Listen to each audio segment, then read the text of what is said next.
Rio, Rio, Rio. Coming up, we look back at the Olympics and catch up with the gold medal heroes as they return home to Argentina and the UK. There were other ways to enjoy hockey during the summer. We drop in at the Hockey Lovers Festival in the Netherlands. Over in Australia, we catch up with the most successful hockey coach ever and get his opinion on, well, just about everything. The Premier Hockey League, a new domestic event, gets underway in South Africa. Hockey World checks out what's happening. With the Olympics done and dusted, we look to the latest edition of the World League with a report from Prague.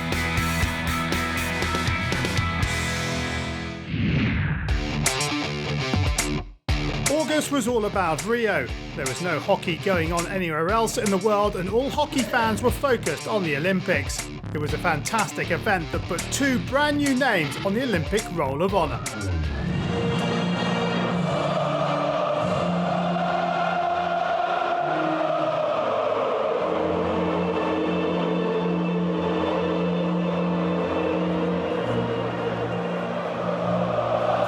It's a dream that I think that we couldn't believe it. So we are really excited and really happy for that. For years, the story of Argentina hockey has all been about the women's game. But in 2016, it was glory and fame for the men. They beat Belgium 4-2 to take the gold medal and return to Buenos Aires as national heroes. I think that was our tournament because we arrived there with the mentality to take something from that. We know that we have a great team and we convinced match per match because we were playing good hockey and the atmosphere of the team was perfect. I think that the gold medal is because we worked hard a lot of years and today is the day that we can say that we are the best of the world. We feel really happy about the medal, but also we think we play a great game against Belgium. If we think about the whole tournament, we play great. We had one bad game was against India, but we came back and we enjoyed every moment. From the moment we got the medal in the field, we came back to the village. We celebrate with the whole team, and now we are right here with all these people. It was amazing, a good surprise for us.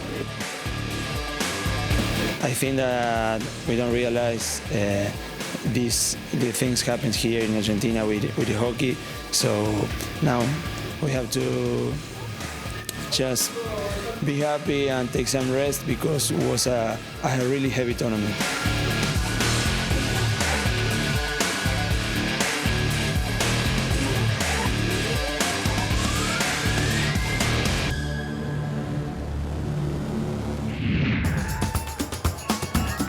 Back in the UK, a massive crowd had built up at Heathrow Airport for the return of Britain's most successful Olympic team in the modern era. For many people, not just hockey fans, the best moment of the Games is when the Great Britain women's team beat the Netherlands to win the gold medal. It still hasn't sunk in. Every time I look down, I'm a bit surprised by this big medallion that's hanging around my neck. The girls have just been absolutely phenomenal. Not just the 19 that were out there, but the 31 back at home. It has been a real squad effort. After the final game, it was really special. We'd obviously won, we were cheering, we were running about, and then all the staff managed to get on the field and our players, and it was just the greatest feeling. We were Olympic final, we just won, but it was like no one else was there, because really only those people know what we've done, how hard we've worked, how many hours we've dreamt of that moment, and then to all be on the field together was just something I'll never forget. Coming home to all the support, it's just absolutely amazing, and credit to the Great British public for turning out to welcome us home. We couldn't have asked for anything better. Credit to the team and the squad and the 31 back home, and we were able to deliver when it mattered, and I'm so proud of being part of this team. Everyone's talking about hockey, and it's going to get people playing hockey and getting down to clubs, and hockey being more noticed, being put on the map, which is the best thing ever. It's been unbelievable how much the sport has got some exposure and how much this Team GB as a whole has been just supported by the nation, and it truly is like so overwhelming to kind of know the support this country's given us. It's not a moment that anybody doubted that we weren't going to do it, and I think with England in 2015 having European victory in penalties, I think that maybe helped us. We thought if we could at least get to a draw, we thought we could take them. So there was just, the belief was exceptional. And so was the media interest back in Britain. 3 weeks later and the players were still much in demand. Interviews, signing sticks and shirts, TV appearances, magazine shoots. But the players had had a chance to reflect, and while they may have had the belief that was necessary to win the game, for most people watching, it had looked certain it was the Netherlands that were heading for gold. Our last quarter time, we came in as a group. Coach said to us that we're all on the same team, find a way to win. And everybody just looked up, and it was just eye contact. You just looked into each other's eyes, and at that moment we just knew we would come back. We were so well prepared, and that moment will stay with me, just that eye contact, that look. I wake up and think, wow, has this really just happened? Like, what has just happened? And I don't think for me it will sink in for a very long time. You can't buy the way that you feel when you win an Olympic medal. You can't. When you tell a story about how it felt when you're with your team, sort of on the night after, and when you look up and you look at your family, you can't describe that feeling to anyone really, and nobody can ever understand it. So I know that achieving it is one of the best experiences of my life, and I may not ever top it. But I don't feel any different. I feel a huge sense of fulfilment because I think for many, many years I have dreamt of perhaps becoming an Olympic champion with the hockey team, and I think when you come back and you reflect on that, it doesn't sink in because it has been that thing that's been kind of on a shelf up there, hoping that one day it might happen. It's been at the back of every sort of decision I've made, probably since I was about 8 years old. For the rest of my life, I will be able to say I was a part of a gold medal. I'm smiling as I say it, I'll always be able to say I was part of a gold medal winning team at an Olympic Games, and that means my life will be forever different because this pipe dream that I thought perhaps maybe could happen has happened. you can actually look at our success and think, why did we do so well? Yes, tactically, our skills, our hockey, but I honestly think it's down to the fact that we know each other inside out. Yeah, you've got the little bits in a team that do make a difference. You've got the 1%, the 2%, but if you're not a successful gelling team, you can be the most talented team in the world and not win medals. But if you have this little bit of extra stuff that we have, then you will win medals because you will do absolutely anything for each other, and that definitely shows. That doesn't happen overnight.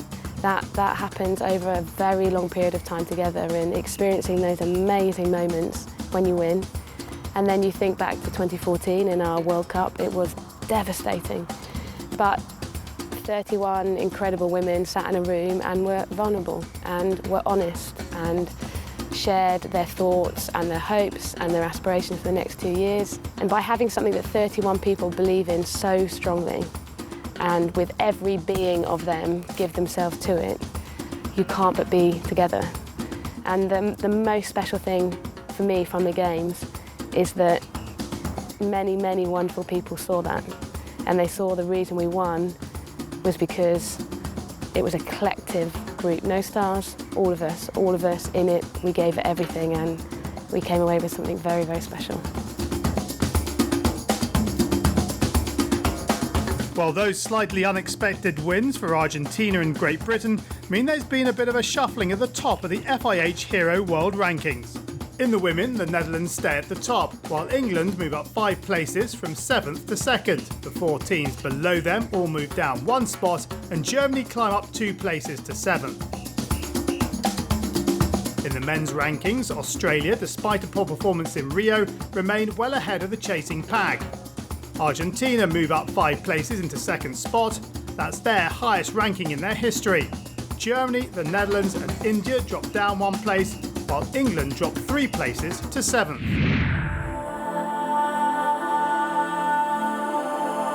Summer in the Netherlands means time for hockey lovers. I'm not sure these youngsters give a fig about the world rankings. For them, it's all about having a good time.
Coming up in part 2, we chat with the fantastically opinionated hockey coach Rick Charlesworth. We drop in on South Africa's new domestic hockey league. And we catch up with the latest from the 3rd edition of the FIH World League.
Charlesworth is a legend in the sport of hockey.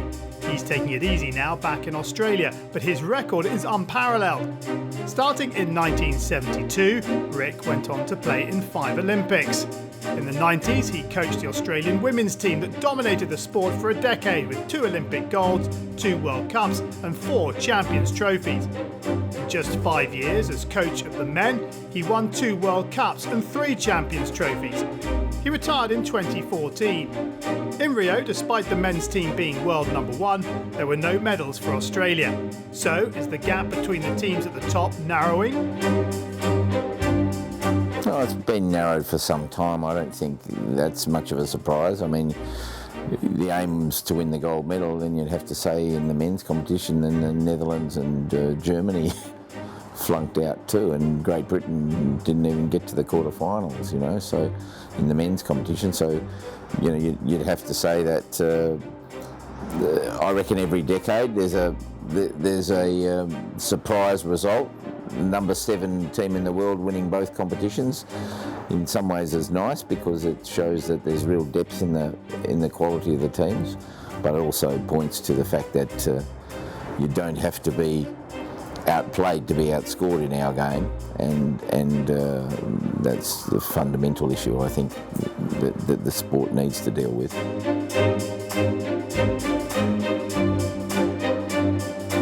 It's not one thing, there never is. It's a multifactorial thing, you know, but you know, 6 weeks earlier they won the Champions Trophy, you know, as did Argentina in the women's, and neither of them, you know, figured in the semi-final. So you know, that happened, and I think that that's the reality of the Olympics. It's about attrition.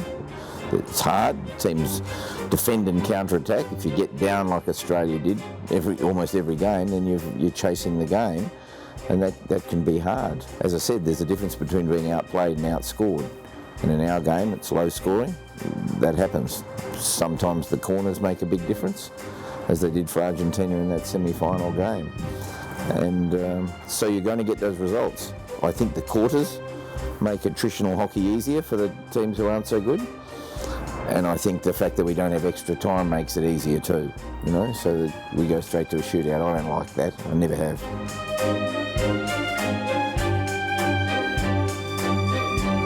I looked at the rankings the other day. Australia's still number 1 comfortably in the men, you know. So that's interesting. But yeah, no, suddenly the whole thing hasn't fallen over. And as I said, with a slightly different group of players 6 weeks earlier, they won the Champions Trophy. So, and I don't think people weren't trying. Maybe they were holding things back, or whatever. But the point being that you know, Australia's not suddenly lost it, just as, you know, Germany in '96 and 2000, when they didn't get a medal, hadn't lost it. They were, you know, they came back strongly. And I think that, you know, fundamentally there's a whole bunch of stuff that's good. You know, we've exported a lot of coaching expertise to other places. You know, we've made Belgium much better, and so, you know, that all of that in the end means that things get more even. I think that's good for hockey. I don't have a problem with that, but I would still like to see a game where, you know, it wasn't so often that you were outscored but not outplayed.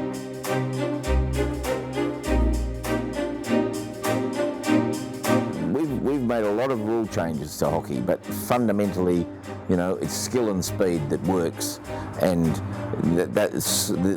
and most of those changes have been terrific. The game's much better product than it was. I still think there's a problem, as I said, because we got rid of offside, we made it too easy to defend, and I would like to see a game where it is so difficult to defend that you have to attack. You know, that just shift the balance somewhat, and I'd like to see some of the pointy end of the corner taken away, because that very narrow skill can be almost too important, and it's dangerous. I think there's some issues there. You know, we have to make our game look, you know, parent friendly, if you like. So there's stuff that we can do there, but I'm full of praise for many of the changes that we've made in the game. I think we've done a lot of things that have made it much more attractive. It flows, it's easier to understand, and some of the play is absolutely spectacular.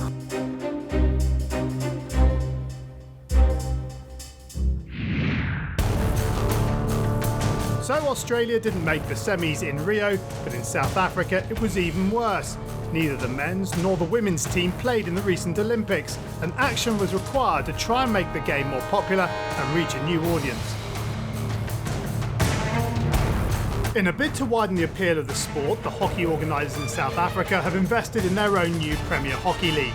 With regional teams, smart new strips, fantastic names and a player auction, it is clear that this venture owes something to the successful Hockey India League.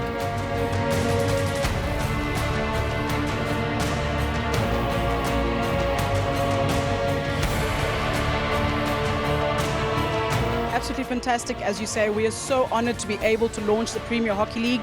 Fantastic support from the Department of Sport and Recreation. And as you said, a lot of work, a lot of sleepless nights, but we're so happy that game day has finally arrived for hockey. We have a high performance agenda with this tournament. We're looking at Vision 2022. We want to be very competitive in Durban for the Commonwealth Games, and we obviously want to medal. So the first steps for us is getting this right, getting a domestic competition going, so very critical for our youngsters. Well, it is absolutely a great initiative and something that's been long overdue for hockey. So I think it's a great opportunity for our players from across the country to be exposed on TV, on Super Sport is great for them. And hopefully we can actually grow the hockey product in South Africa. We've got a massive player base at junior level. So this is really a great opportunity and something for a lot of players to strive to.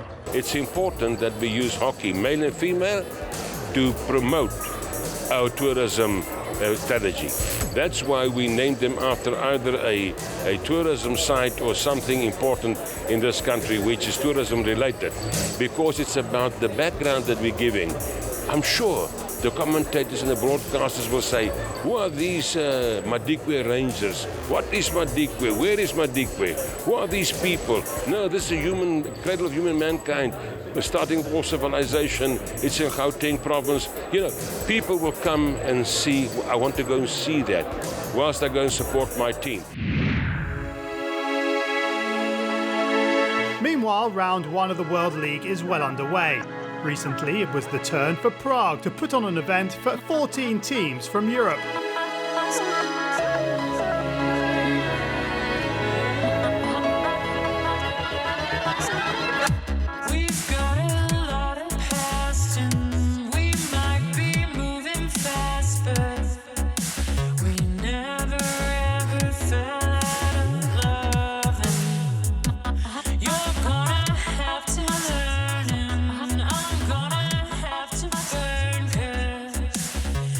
Put me through the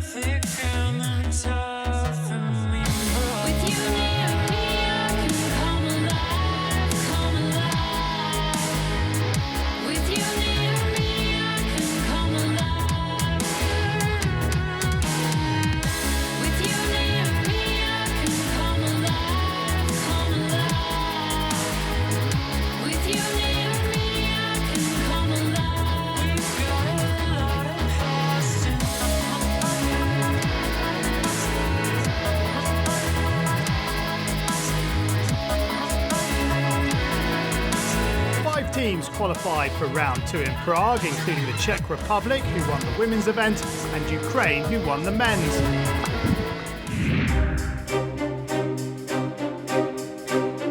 Altogether, there will be 15 events for men and women held in 9 different countries. A massive 119 men's and women's teams will take part, which includes no less than 11 new men's teams and 10 women's. These are countries that are completely new to FIH events. A total of 28 teams will qualify from round 1 and will join hosts and teams 11 to 20 in men's and women's rankings. Round 2 events for men will be held in Ireland, Trinidad and Tobago and Bangladesh, and for women in Canada, Spain and Malaysia. They all get underway in January 2017, with semi-finals and finals later in the year. There's plenty of hockey to look forward to. That's all for this month. We leave you with a few pictures of some very jolly hockey players. Congratulations to Argentina and Great Britain. See you next time.